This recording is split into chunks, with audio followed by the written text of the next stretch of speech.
여러분 안녕하십니까. 저는 보고서의 정석의 저자 임영균이라고 합니다. 이렇게 책이 아니라 이렇게 영상을 통해서 여러분들 만나뵙게 돼서 정말 반갑게 생각하고요. 저는 지금부터 총 5편에 걸쳐서 보고서에 대한 얘기를 조금 해보려고 합니다. 바로 이 책인데요.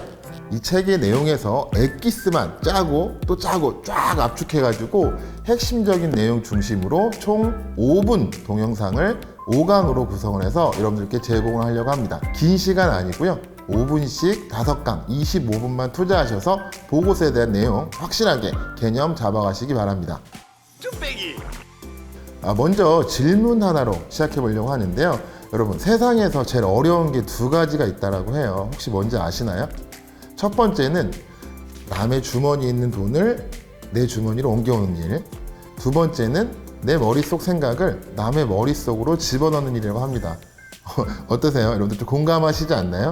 이 2가지 때문에 우리가 매일매일 스트레스 받고 그 지옥가드 같은 회사에 출근도 하고 맨날 보고서도 써야 되고 스트레스 때문에 고생하는 이 2가지 결정적인 이유라고 생각을 합니다. 자, 첫 번째 어려움은 어쩔 수가 없죠. 먹고 살려면 돈을 벌어야 되기 때문에 감내해야 된다고 생각을 합니다. 근데 두 번째 어려움은 조금만 노력하면 극복할 수 있다고 생각을 해요. 내 생각을 좀 더 체계적이고 논리적으로 누군가를 설득해낼 수 있는 구조를 만들어낼 수 있다면 직장 생활을 그나마 버틸 수 있는 힘이 됩니다. 그래서 저는 보고서 잘 쓰는 법에 대한 이야기를 조금 해보려고 하는데요. 여러분, 보고서의 유형에는 굉장히 여러 가지 유형의 보고서가 있어요. 상황 보고서, 회의 보고서, 조사 보고서, 출장 보고서, 개선, 대책 마련 보고서에 이르기까지 수십, 수백 가지에 이른다고 하는데요. 제가 가만히 생각을 해보니까 크게 2가지 유형으로 정리가 되더라고요. 첫 번째는 뭔가 정보나 사실을 전달하는 사실 중심의 보고서. 두 번째는 어떤 방법이나 내 생각을 정리하는 설득형 보고서. 이렇게 크게 2가지로 보고서의 유형을 구분할 수가 있을 것 같은데, 저는 그 중에서도 두 번째 설득형 보고서, 그 중에서도 기획 보고서를 중심으로 이야기를 풀어보려고 합니다. 자, 기획 조금 어렵게 느껴지시지 않은가요? 자, 압니다. 물론 가장 난도가 있고 어려운 보고서이기도 하지만 가장 기본이 되는 보고서이기도 하고요. 자, 어려운 만큼 이 보고서를 잘 쓰게 되면 다른 보고서들을 쓸 수 있는 능력은 자연스럽게 키워질 수 있을 거라 생각을 해요. 마치 2발 자전거를 잘 타면 3발, 4발 조금 쉽지 않나요? 같은 이치라고 생각을 합니다. 자, 기획 보고서를 잘 쓸 수 있는 방법에 대해서 저는 3가지를 중심으로 이야기를 하려고 하는데, 첫 번째는 기획력입니다. 세상이나 사람들이 가진 문제를 발견하고 거기에 대해 아이디어를 연결하는 힘, 기획력을 첫 번째로 이야기하고요. 두 번째는 구상력입니다. 구상력은 어떤 생각을 막 흩어뿌리는 나열이 아니라 일정한 규칙에 따라 체계적으로 정리해내는 배열하는 능력인 구상력. 자, 마지막으로 보기 좋은 떡이 먹기도 좋은 것처럼 좀 더 가독성 있고 시각적인 형태로 표현해내는 표현력, 이 3가지를 중심으로 강의를 꾸리려고 합니다. 쭈빼기!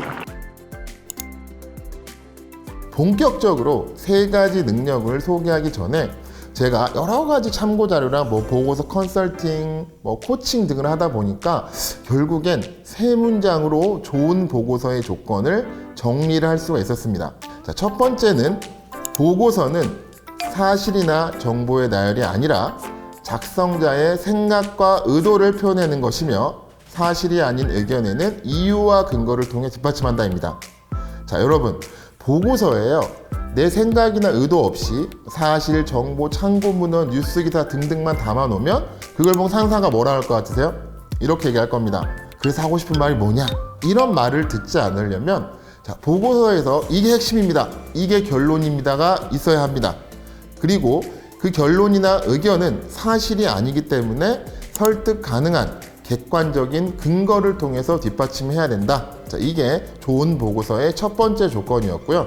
자, 두 번째는 보고서는 정보의 나열이 아닌 배열을 통해서 상대방을 설득하기 위해서 쓰며, 좋은 배열의 순서는 명분에서 스타트, 그리고 실리에서 피니쉬라는 방법을 써야 됩니다. 자, 이게 무슨 말이냐면, 자, 잘 읽히고 설득력을 갖춘 보고서에는 설득에 용이한 흐름이 있다는 겁니다. 자, 이걸 저는 3W1H 원칙으로 제시를 할 건데요. 그 내용은 3강에서 확인이 가능하실 거니까 3강을 주목해 주시길 부탁을 드립니다. 자, 만약에 정보가 배열되어 있지 않고 나열되어 있으면 상사가 이렇게 또 얘기할 겁니다. 야, 정리해서 다시 가져와. 야, 생각을 정리해 좀 하고 써 라고 얘기할 게 분명해요.